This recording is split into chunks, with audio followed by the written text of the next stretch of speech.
네, 칠태절기와 그리스도 다섯 번째로요. 나팔절과 그리스도인데요. 오늘은 다섯 번째 중에 다섯 번째 나팔절과 이제 재림 시기에 대한 말씀을 드리겠습니다. 네, 첫 번째 이제 나팔절과 재림의 시기거든요. 예수님이 언제 오실 거냐에 대한 아주 그냥 궁금증이 많았어요. 그래가지고 이단들이 이제 막 각자 이제 주장을 하고 그랬는데요. 나팔절은 주의 재림을 상징하기 때문에 재림의 시기에 대한 억측들이 역사 속에서 많아왔습니다. 그래서 한번 어떤 억측들이 많았는가 다 이제 불발했지만요. 한번 제가 적어봤어요. 첫째로는 이제 여호와의 증인이 1975년 10월 1일 날 예수님이 재림하신다. 그래가지고 뭐 이제 그때 당시에도 한참 이제 야단을 했고 밀러라는 사람이 그 후에 1984년 10월 22일 날 10월 달에 그러니까 10월 달이 많더라고요. 그리고 또 이제 한 사람은 파이터라는 사람이 1855년 2월 달에 주님 오신다. 로세이라는 분은 이제 1914년 10월이에요. 이제 여호와의 증인이 한 번 이거 얘기했다가 불발이 했잖아요. 그랬더니 이제 아니다. 이게 계산이 잘못돼가지고 1914년 10월에 오신다. 뭐 이렇게 얘기했고요. 또 동방조는 1965년 8월 6일 날 오신다. 또 장막성전 이거 유명하잖아요. 장막성전은 1969년 11월 1일 날 주의 재림이 있을 것이다. 또 이장님 목사라고 하는 1992년 10월 28일 아주 우리 한국에서 대단했습니다. 흰 옷을 입고 학교 다니던 애들 학교 안 다니고 사업 다 때려치고 전 재산 다 갖다 바치니까 자기가 착복하면서 이게 불발이 됐죠. 그 다음에 노스트라다무스는 1999년 7월에 주의 재림이 있을 것이다. 이렇게 그냥 주님의 재림에 대해서 너무너무 이제 퀘션 이제 아주 그냥 궁금해하는 거야 사람들은. 그래서 이런 이제 얘기들이 이제 이런 이 불발탄들이 이제 많이 터진 거죠. 자, 근데 성경은 두 번째 재림의 시기는 알 수 없다고 이렇게 못 박아 얘기를 하세요. 마태복음 24장 36절에 그러나 그날과 그때는 아무도 모르나니 하늘의 천사들도 아들도 모르고 하늘의 천사도 모른다는 거예요. 또 뭐 천사도 몰라. 아들 예수님도 모르신다는 거예요. 오직 아버지만 아시느니라.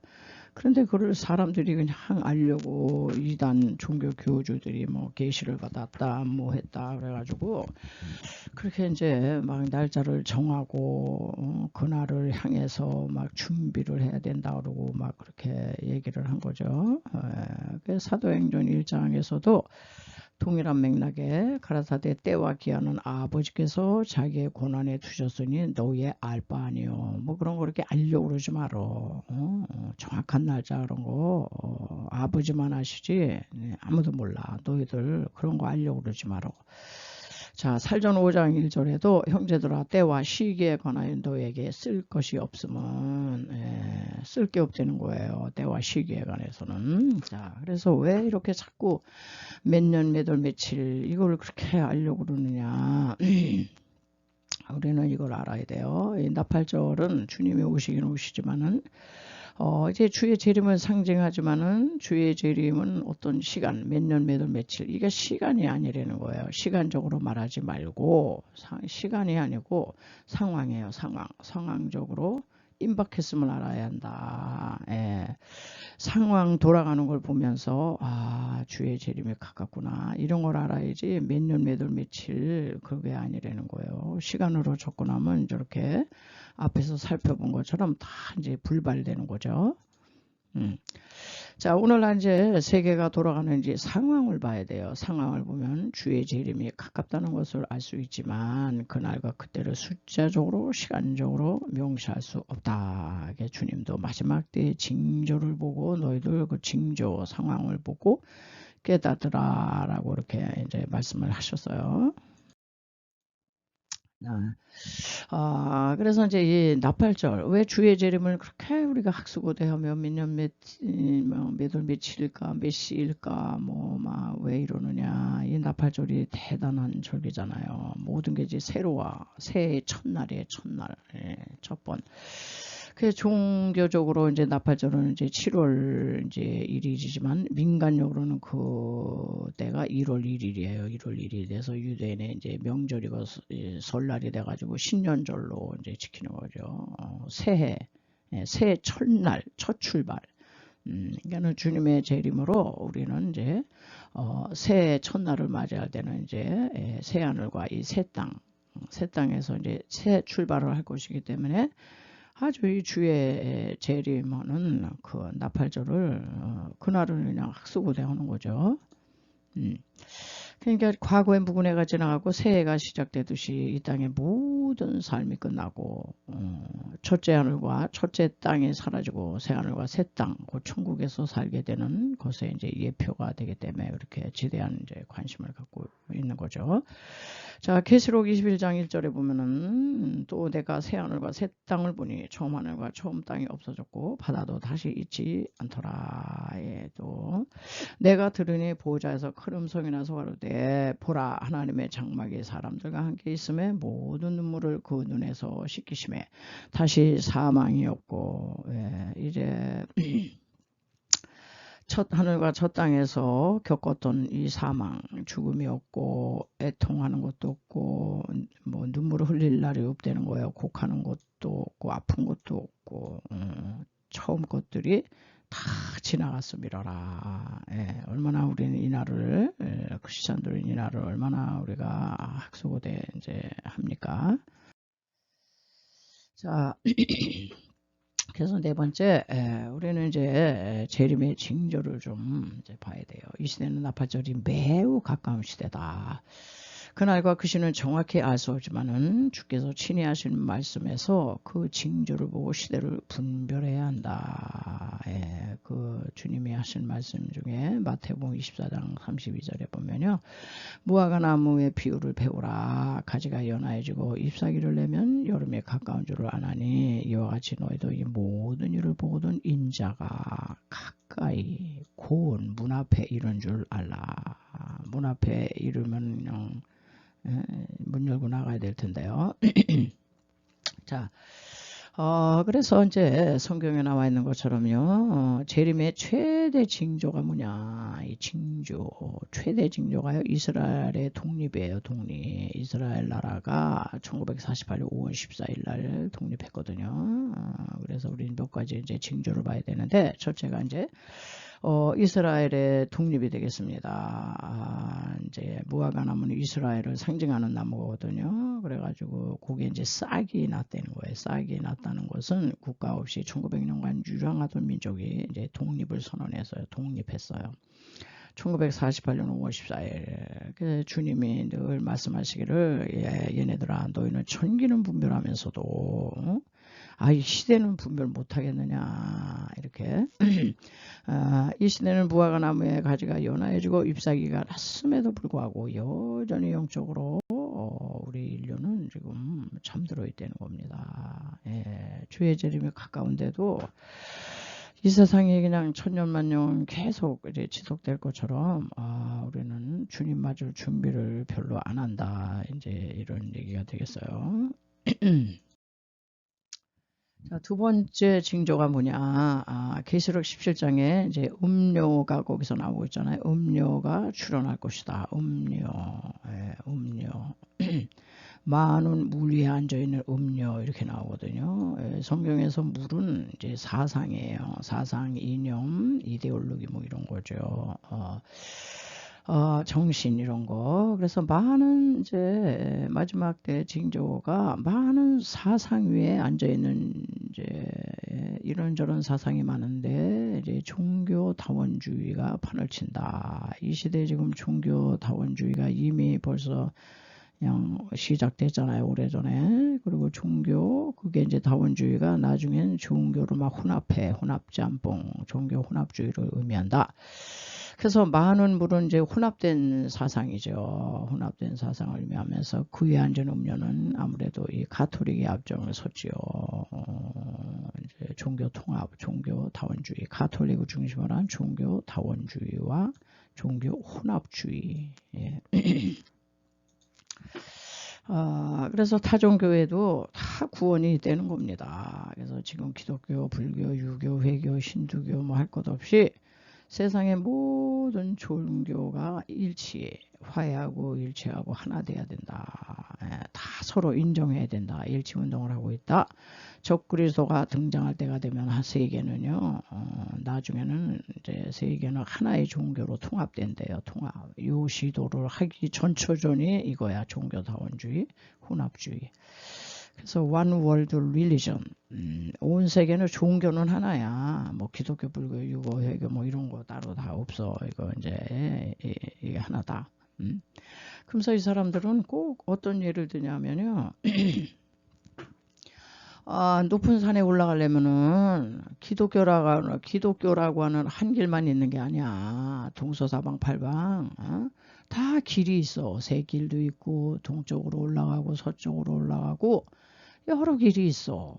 그 길이 불교, 뭐 유교, 회교, 힌두교 뭐 각종 종교의 이름으로 올라가는데 정상에 올라가면 다 만난다 이런 얘기예요. 정상.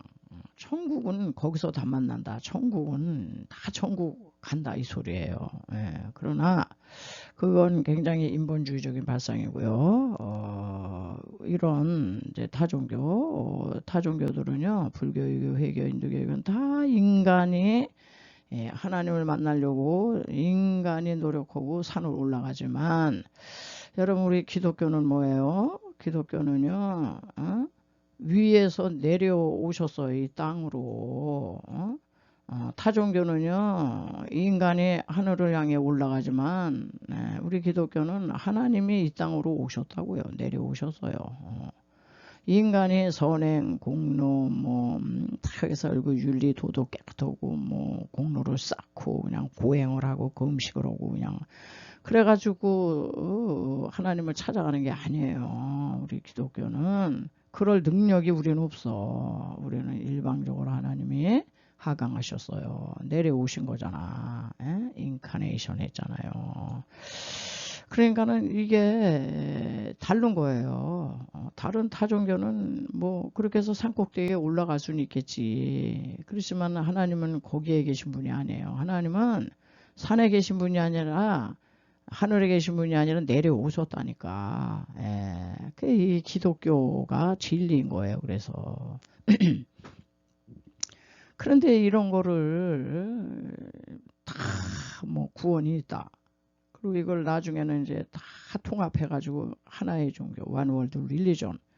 이렇게 지금 이제 이거를 향해서 이제 간다는 겁니다. 우리가 볼 땐 너무 이제 허무맹랑한 얘기죠. 자, 그래서 이제 큰 음료는 타락의 극치를 보이면서 아주 큰 단체를 이룰 것이다. 큰 단체가 이제 나올 것이고요.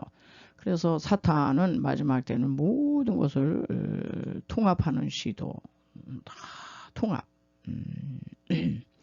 이걸로 나가고 있다. 이게 징조예요. 세 번째, 그렇게 되니까 이제 주의 재림 때가 되면요, 먼저 배도하는 일이 일어날 것이다. 반드시 배도하는 일이 되는 거예요. 살후 2장 3절 누가 아무렇게 하여도 너희가 미혹하지 말라. 먼저 배도하는 일이 있고 이제 마지막 때는 이제 미혹하는 영이 아주 판을 친다는 거예요.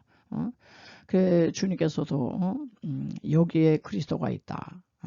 여기 있다 저기 있다 해도 너희들 미혹당하지 말라 그랬어요. 아주 미혹의 영이 아주 판을 치는데 그렇게 돼가지고요 이제 배도하게 하는 거예요. 배도하는 일이 있고 저 불법의 사랑꾼 멸망의 아들이 나타나기 전에는 이르지 아니하리니.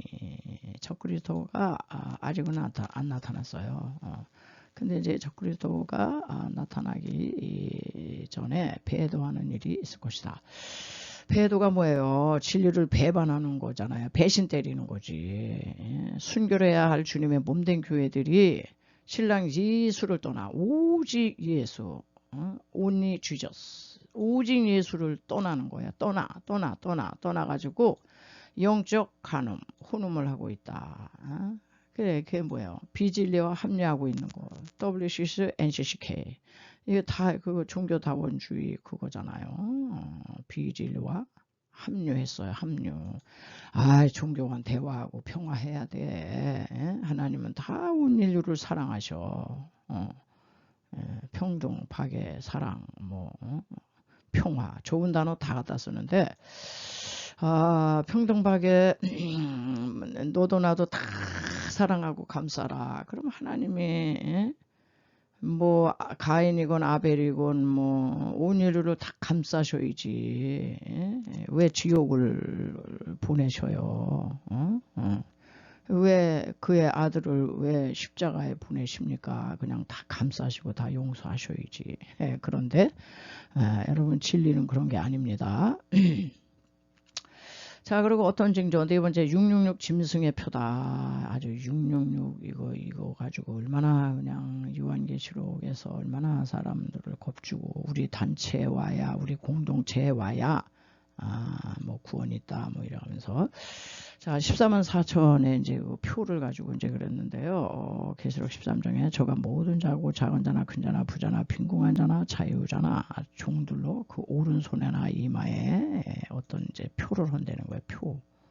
표를 받게 하고, 누구든지 이 표를 가진 자 외에는 이제 매매잖아요. 매매 못하면 우리는 죽습니다. 매매를 못하게 하니 이 표는 짐승의 이름이나 그 이름의 수라. 금 짐승의 수, 그는 사람의 수니 666이니라. 666표가 이제 등장한다는 거죠. 자, 마지막 때 이제 사탄이 다 흉내내는 거예요. 우리 믿는 자들이 성령으로 인치잖아요. 표를 하신 거예요. 너는 내 거야. 딱 소유권. 성령의 인침 사역을 이제 모방을 해요. 마귀도 모방해가지고요. 오른손에나 이마에 표를 받게 하여 이 표 가진 자 외에는 매매를 못하게 하므로 이제 통제할 것이다. 이 통제라는 단어가 상당히 이제 위험한 단어인데요. 그래서 이제 이 통제가 언제부터 시작되느냐? 9.11 테러, 지구촌에서 이제 테러와의 전쟁을 선포하면서 미국에서부터 미국을 중심으로 이제 신분 확인용, 신분을 확인하기 위해서 이제 처음으로 이제 이게 이제 시도되기 시작했는데, 시도되는 모든 접근 방식, 말세를 사는 우리를 아주 긴장시키고 있죠. 그래서 미국 여행 가고 가면요, 얼마나 공항에서 아주 샅샅이 조사하고요. 굉장히 이거 오래 올리더라고요. 테러 방지하기 위해서. 통제 다 당하는 거예요. 우리는 이미 오늘날 미스미디어의 발달로 온 세계는 실시간 공유가 가능해요. 이곳에서 지금 유튜브잖아요. 이 공유가 온 세계예요. 온 세계. 세계로 지금 다 나갑니다. 클릭만 하면 그냥 안방에서 다 푸는 거야. 공유가 가능해서 모든 사람들을 마음만 먹으면 미디어로 얼마든지 우리 지금 다 이게 구글이고 어디고요. 지금 우리 정보 다 지금 털렸어요. 저기가 알고자 하면 다 알아요. 통제가 가능한 시대다. 자, 오늘날은 이제 점점 이제 통제하기 위해서 현금 화폐가 현금이 아니고 버스도 지금은 점점 현금 안 받는데요. 카드 결제해라 이렇게 안내를 하고 있어요. 현금은 어디로 돌아다니는지 추적이 못해. 근데 카드는 아주 이거는 백발백중. 그렇기 때문에 이제 카드 결제를 전환해 가고 있고요. 오늘날 모든 이 현금도 우리는 은행 가서 찾고 찾아서 보내고 이러게 안 해요. 사이버 공간에서 이체하면 돼. 다 돈이 오고 간다. 아주 놀라운 지금 시대를 우리는 정말 살고 있어요.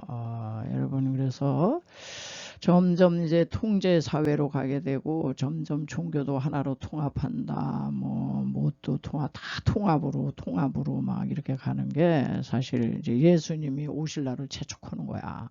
그래서 우리는 그날과 그 시를 날짜를 따질 게 아니라 이 상황의 징조를 보면서 상황적으로 매우 가깝다. 이렇게 하면서 우리는 주의 재림을 이제 준비를 해야 돼요.